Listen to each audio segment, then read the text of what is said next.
We're going to start our top 10. Yes. Is that right? Yes, and we are. We've got this is from his book. I'll let the professor introduce it because I think he has some heat with what Gary was saying. Well, okay. So number 10 is Gary and the Mob with a question mark. Now, I'm in California. The mob has never really been a presence here. There's a few rumors about the Gallows having an uncle and whatever. Okay. But I do happen to know that in the 60s in Chicago, you didn't fucking talk about the mob. Right. And Gary opens his book with, hey, I don't want to break kayfabe. 5 years ago, I would never have done this. But here's all this shit I did with organized crime in Chicago in the 1960s. And I'm like, no, these guys still have sons and nephews and shit running around. You don't fucking do that, right? I mean, am I wrong? Yeah, but I bought it, okay? I bought it. I read it, and I was like, so, he basically hooks up a guy that goes out and collects coins out of a machine. No harm there. Mm-hmm.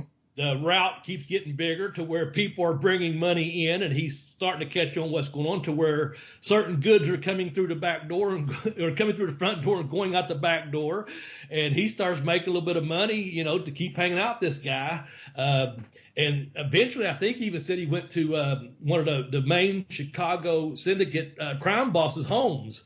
And the guy that he was with kind of downplayed that, he was such a big mobster and stuff. But so his claim was, and of course he was making good money doing that, just kind of hanging out with the mob, if you will. And he was eating, at some good restaurants, had a nice two-bedroom apartment, was doing quite well for himself even before he got into the world of professional wrestling. But he was doing all that while he was training. So I kind of bought into it. But again, the funny thing or the ironic thing is, or the irony lies in this, is he says what you said. He didn't want to break kayfabe. And 5 years prior to writing his book, he wouldn't have. But he goes in there and he talks pretty much way out there about the Chicago syndicate. Real loose about the Chicago mob. Yeah. So anyway. now that being said, I'm not saying that. Look, there's probably a good chance that anything semi-shady in the 60s in Chicago. I mean, bars, restaurants. I'm assuming pro wrestling back in the day was pretty well tied into the mob structure as well, because there's a lot of opportunities to make money on the sly. Just like how comic books, when they started off, that was heavily tied into the illegal pornography industry. There's ways you can use it as covers. Well, I'm not saying that he had nothing to do with the mob.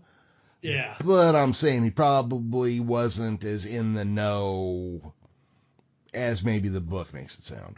I agree. And, I think you said your brother brought this up too, and I'll say it as an author myself. Sometimes you have to take creative liberties, you know what I'm saying? So you got to work some things in there sometimes. But I agree with you. He probably knew a few people, but I don't think he was involved as much as he'd like to say. Otherwise, things could have been a lot worse for him, as he said, because that's what the transition was to the wrestling party. He was right there in that training part, started getting some matches, and they even had a private party for him. The mob guys did, and gave him like $900 and said good luck in his first territory up in Michigan once he was leaving the Chicago area. So you really don't walk away from that from what I hear. So I don't know how big a deal he was in it either. Just might have been a friend of a friend of a friend. Yeah.